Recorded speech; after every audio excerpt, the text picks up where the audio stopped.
Baik, Assalamualaikum warahmatullahi wabarakatuh. Sebelumnya perkenalkan, nama saya Dindi Monika dengan NPM 20150611022. Nah, di sini saya akan menjelaskan materi mengenai konsep dari sistem operasi. Langsung saja ke slide yang pertama, yaitu apa sih sistem operasi? Jadi, sistem operasi adalah perangkat lunak yang melakukan semua tugas dasar seperti manajemen file, manajemen memori, manajemen proses, menangani input dan output, dan mengendalikan perangkat periferal seperti drive disk dan printer.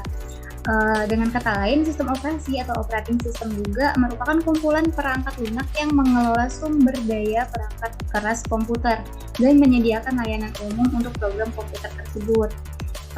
Sistem operasi atau operating system juga dapat didefinisikan sebagai antarmuka antara pengguna komputer dan perangkat keras komputer. Baik, langsung saja yang selanjutnya yaitu apa saja sih fungsi dari operating system atau sistem operasi. Jadi fungsi dari sistem operasi terbagi menjadi dua, yaitu yang pertama pengelolaan seluruh sumber daya sistem komputer atau sebagai resource manager. Nah, sebagai resource manager, operating system atau sistem operasi itu dapat mengelola seluruh sumber daya yang terdapat pada sistem komputer agar beroperasi secara benar dan efisien. Contohnya seperti pengaturan pemakaian prosesor, memori, device, berkas ataupun file. Selanjutnya, pada sistem komputer dimungkinkan beberapa job dijadwal secara bergantian untuk menggunakan prosesor. Nah, setiap kali terjadi pergantian job, status eksekusi dari job sebelumnya harus disimpan sehingga apabila eksekusi kembali lagi, job tersebut dapat melanjutkan eksekusi dari keadaan terakhirnya. Nah, sumber daya komputer dibagi oleh job-job tersebut nih. Caranya dengan melakukan multiplex atau multiplexing pada pengguna sumber daya, baik dari segi waktu maupun ruang. Contohnya seperti prosesor dan printer. Nah, multiprogramming pada prosesor tunggal dicapai dengan melakukan alokasi prosesor kepada masing-masing job secara bergantian. Nah, bicara tentang sumber daya sistem komputer, jadi apa sih sumber daya dari sistem komputer itu?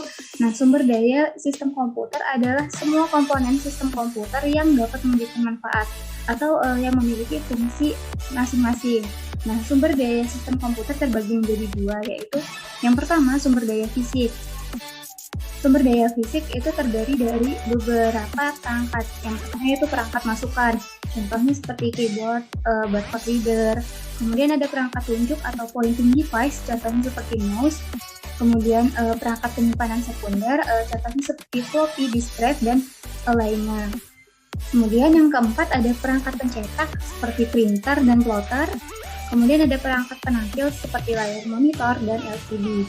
Adapun perangkat komunikasi yaitu modem, Ethernet card dan Ethernet card dan sebagainya. Kemudian ada perangkat memori yaitu contohnya seperti memori akses atau RAM, cache memori dan register.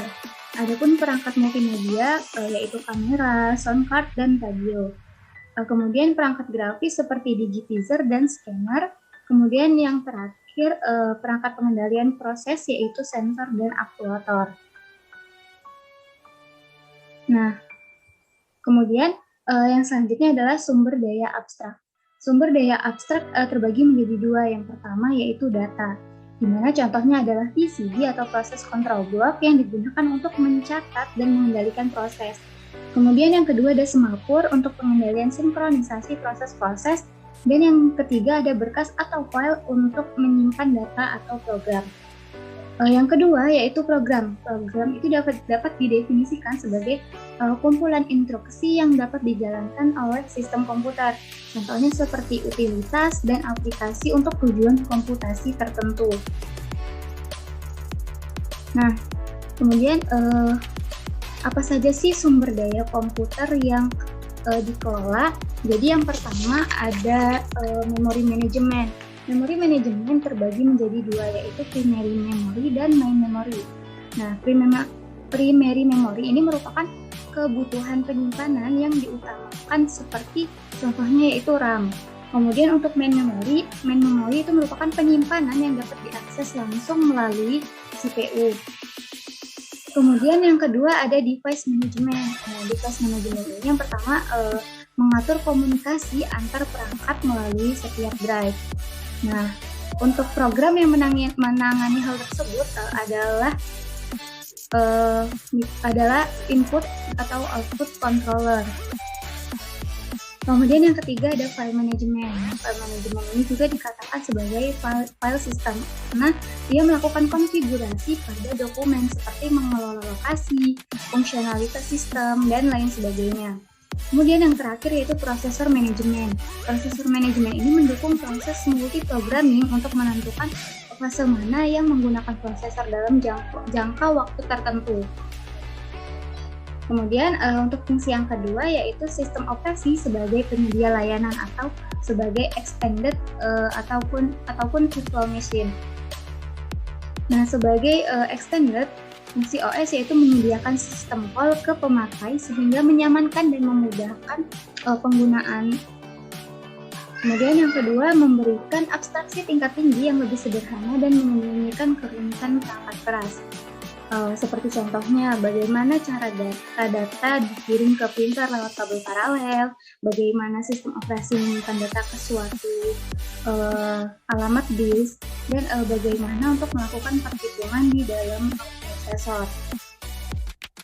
Kemudian yang ketiga, menyediakan sistem call berupa API atau Application Programming Interface. Nah, API ini merupakan sekumpulan perintah, fungsi, komponen, dan protokol yang disediakan oleh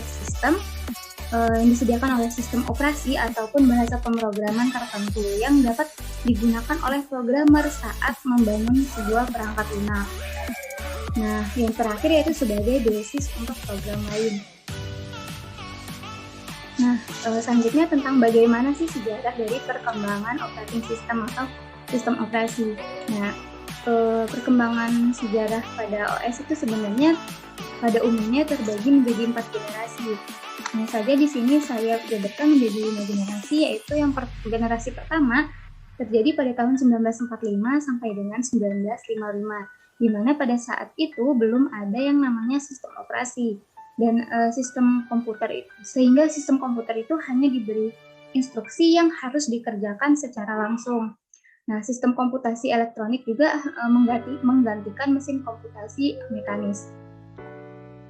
Kemudian pada generasi kedua yang terjadi pada tahun 1955 sampai dengan 1965, di mana komputer pada masa ini adalah batch processing system atau suatu teknik pengurutan kerja secara otomatis untuk menghindari waktu menganggurnya CPU. Nah, kemudian ciri yang selanjutnya, program ini dituliskan di tape dan dikerjakan secara bersamaan oleh komputer. Sistem komputer saat generasi kedua ini sebenarnya belum dilengkapi sistem operasi, hanya saja sudah terdapat beberapa fungsi dari sistem operasi tersebut. Kemudian pada generasi ketiga yang terjadi pada tahun 1965 sampai dengan 1980, ciri-ciri dari sistem operasi generasi ketiga ini adalah multi-user dan multi-programming, serta device independency, dan juga bisa melakukan time sharing, serta spooling atau program dapat dikerjakan walau input ataupun output masih mengerjakan proses lainnya. Nah, pada generasi keempat, yaitu terjadi pada pasca 1980-an. Nah, pada generasi keempat ini, sistem operasi dikembangkan untuk banyak mode, yaitu mendukung batch processing, time sharing, dan real-time application. Kemudian ditandai dengan berkembangnya dan meningkatnya kemampuan komputer, desktop, dan teknologi jaringan. Jaringan TCP atau IP telah mulai digunakan secara luas. Nah, contohnya seperti real-time application, network operating system, distributed operating system, virtual machine, dan distribusi data. Kemudian yang terakhir, generasi kelima terjadi pasca 2001, yaitu hingga sekarang. Nah, pada generasi kelima ini mendefinisikan komputer menjadi cukup sulit karena tahap ini masih dalam perjalanan, artinya ia masih berjalan hingga saat ini. Nah, pada generasi kelima ini menampilkan seluruh fungsi yang diinginkan dari sebuah komputer generasi kelima. Seperti yang teknologi saat ini, pada generasi kelima ini memiliki kecerdasan buatan atau artificial intelligence. Kemudian selanjutnya yaitu apa saja sih tipe dari sistem operasi Jadi yang pertama ada single dan multitasking. Nah, single tasking itu didefinisikan hanya bisa menjalankan satu program pada satu waktu. Sementara multitasking itu memungkinkan lebih dari satu program berjalan dalam satu waktu atau konferensi. Kemudian yang kedua ada single dan multi-user. Nah, single user ini tidak memiliki fasilitas untuk membedakan pengguna, namun memungkinkan beberapa program berjalan bersamaan.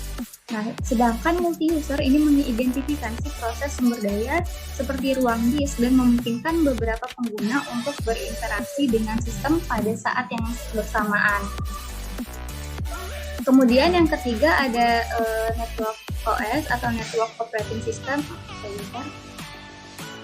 Network operating system ini berperan untuk mengatur data, keamanan, user, dan fungsi dari networking itu sendiri. Kemudian yang keempat ada distributed. Nah, distributed ini bisa mengelola sekelompok komputer yang berbeda dan menjadikannya komputer tunggal. Kemudian yang kelima ada templated. Nah, templated ini untuk pembuatan gambar mesin virtual tunggal sebagai sistem operasi tamu, lalu menyimpannya sebagai alat untuk menjalankan beberapa mesin virtual. Kemudian yang keenam ada embedded. Nah, embedded ini dirancang untuk beroperasi pada mesin kecil seperti VDA dengan sedikit otonomi. Kemudian yang ketujuh ada real-time operating system. Nah, real-time operating system ini menjamin untuk memproses kejadian atau data pada saat tertentu. Kemudian yang kedelapan ada library. Nah, library ini menyediakan sistem operasi khas seperti jaringan dan disediakan dalam bentuk perpustakaan yang disusun dengan kode-kode aplikasi. Yang kesembilan ada batch operating system. Batch operating system ini menyatukan beberapa pekerjaan sehingga lebih cepat selesai dan implementasinya pun tidak terlalu berat. Yang terakhir yaitu mobile operating system. Nah, mobile operating system ini hanya didesain khusus untuk kebutuhan perangkat mobile. Selanjutnya, apa itu mainframe dan mikrokomputer pada sistem operasi? Nah, yang pertama yaitu mainframe. Nah, sistem operasi pada komputer mainframe itu sangat sederhana. Nah, tugas utama atau task utama yaitu mengirim kontrol secara otomatis dari satu job ke job berikutnya. Mainframe komputer merupakan komputer besar yang digunakan untuk memproses data dan aplikasi yang cukup besar juga. Mainframe ini dapat melayani ratusan pengguna pada waktu yang bersamaan. Jadi mainframe dapat memproses dan menyimpan sejumlah data yang besar. Kemudian yang kedua yaitu mikrokomputer.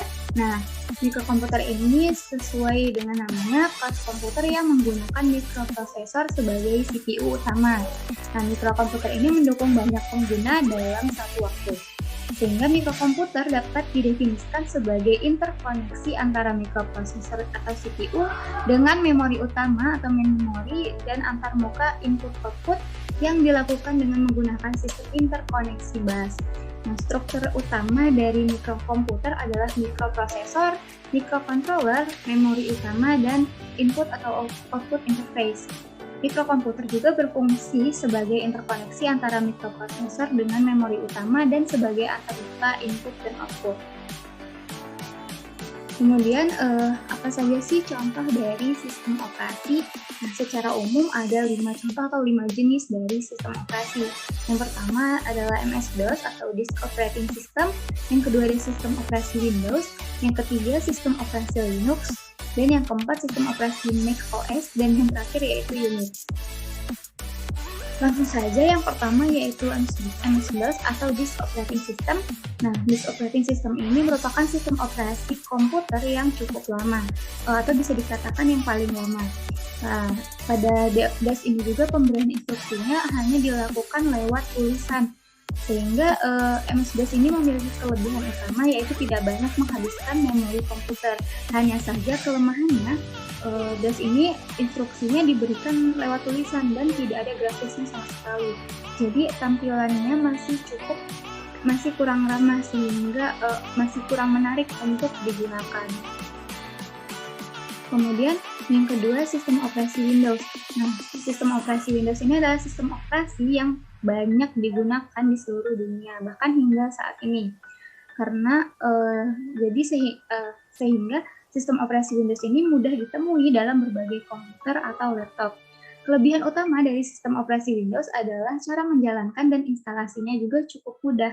Hanya saja kelemahannya, Windows ini rentan terkena virus. Kemudian yang ketiga yaitu sistem operasi Linux. Nah, sistem operasi Linux ini juga cukup sering digunakan di seluruh dunia, hanya saja penggunaannya tidak sebanyak Windows. Nah, sistem operasi Linux juga memungkinkan pengguna melakukan modifikasi untuk meningkatkan kinerja sistemnya. Kelebihan utama dari sistem operasi Linux ini bisa dimodifikasi sesuai kebutuhan, tetapi hal ini tentunya hanya bisa dilakukan oleh orang yang sudah profesional. Kemudian kelemahan utamanya adalah cara instalasi dari Linux ini lebih sulit dibandingkan instalasi pada Windows. Selanjutnya yaitu sistem operasi macOS. macOS juga sering disebut sebagai Macintosh. Nah, macOS ini merupakan sistem operasi yang hanya disediakan untuk komputer Apple. Pengguna macOS itu jauh lebih sedikit dibanding pengguna Windows dan Linux. Kelebihan utamanya yaitu tidak mudah terkena virus. Hanya saja kelemahannya untuk menjalankan sistem operasi ini lebih sulit dibandingkan Windows dan Linux. Nah, yang kelima yaitu sistem operasi Unix. Nah, sistem operasi Unix ini merupakan termasuk komputer generasi lawas dan menjadi cikal bakal operating system saat ini. Kelebihan utama dari Unix adalah tidak mudah terkena virus serta gratis dan bisa digunakan dengan cuma-cuma. Hanya saja dia memiliki kelemahan yaitu tampilannya kurang menarik dan tidak memiliki banyak pilihan driver. Kemudian yang selanjutnya adalah apa saja sih komponen dari sistem operasi? Nah, komponen dari sistem operasi yaitu ada 3. Yang pertama yaitu file, di mana file ini merupakan file yang terbentuk melalui sebuah sistem. Yang selanjutnya ada kernel atau software yang membentuk sistem dan berfungsi untuk melayani program aplikasi secara aman dan mudah. Yang terakhir ada user interface. User interface ini berfungsi untuk interaksi antara pengguna dengan komputer. Yang terakhir adalah bagaimana cara kerja dari sistem operasi. Jadi, cara kerja dari sistem operasi ini adalah dengan melakukan manajemen proses.